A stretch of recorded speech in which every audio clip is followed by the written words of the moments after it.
Hi! In this video, we're going to look at considerations to be made when shooting at high frame rates to create slow motion. Starting with the very basics, let's look at standard frame rate considerations. Since 24 frames per second is considered the gold standard for cinematic standard frame rates, we'll start there. I'll leave the more common video frame rates out of this discussion, but the concepts here will still apply. A basic concept to understand is that if we assume that 24 FPS is standard motion, then frame rates below that will produce faster motion when replayed at 24 FPS, and frame rates above 24 FPS will produce slow motion again when played back at 24 FPS. Early silent films had stated frame rates anywhere from 16 to 24 frames per second, but since the cameras were hand cranked, the rate often changed during the scene to fit the mood.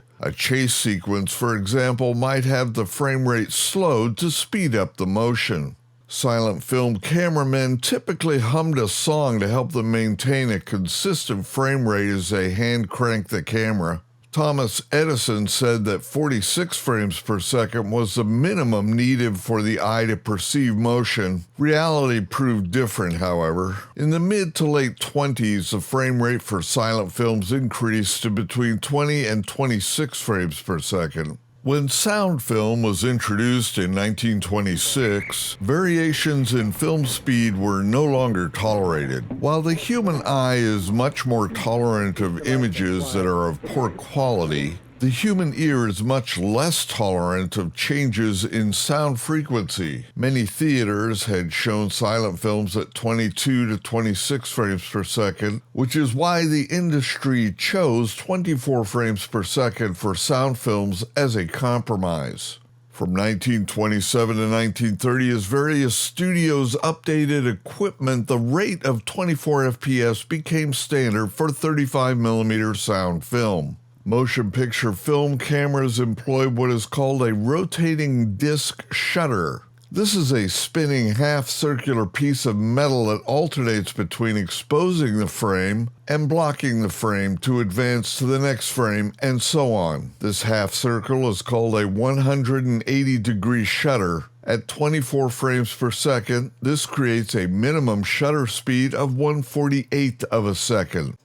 If you use a still camera's video features to shoot video and have chosen 24 FPS as your frame rate to try and get a cinematic look, you can typically set a shutter speed lower than 1/48th of a second, probably down to 1/30th of a second. But the camera will not let you go below that value due to the frame rate. Still, as a rule of thumb, it's recommended you use 1/50th with 24 FPS on your still camera's video settings to get the same level of motion blur that a film cinema camera exhibits to achieve a more cinematic look for your video. This double the frame rate minimum shutter speed creates a very specific level of cadence and motion blur that we're all used to from film. As such, cinema cameras today will offer shutter speeds in terms of shutter angle as a reference back to that rotating disc shutter. So a simple rule of thumb is that twice the frame rate is your minimum usable shutter speed.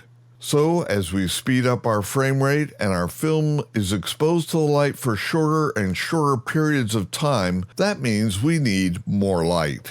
I have this simple setup here using an LED light on a table. We'll look at a light meter under the light first, and then we'll look at some slow motion footage where we employ normal and faster shutter speeds to see what our differences are there.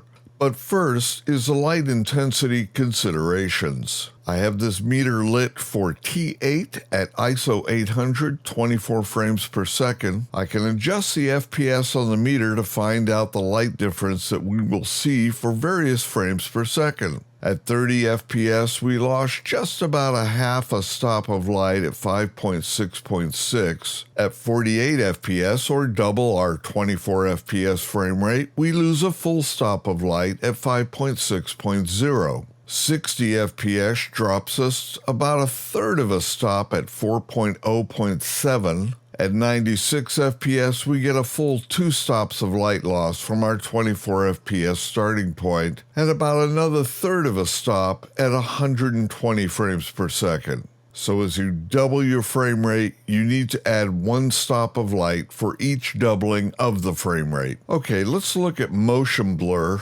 Each of the following shots were made at 120 frames per second. This first shot here was shot using a 240th of a second shutter speed. That's our minimum. We can stop at a frame here and see what our motion blur looks like.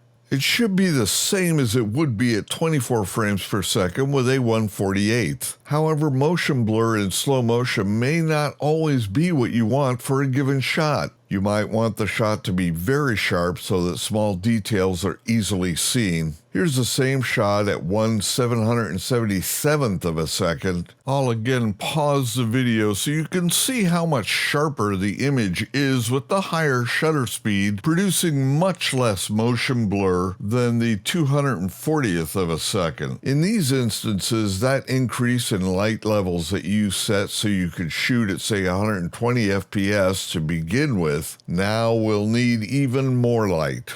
If you're interested, I'll link to another YouTube channel where the creators specialize in super slow motion and sometimes show their setups and the insane amount of light they need to shoot at frame rates like 10,000 frames per second. I hope this video gave you a little more insight into shooting slow motion. If you have a new camera that shoots at a high frame rate, you may be tempted to overuse it. Remember, all things in moderation, including slow motion. Audiences can grow weary of it quickly. Just like that silent film chase sequence, it should be a motivated effect. Thank you so much for stopping by and watching my video. I hope you got at least a little something out of it. If you liked the video, please click like, as that helps other folks find it. And until the next video, take care.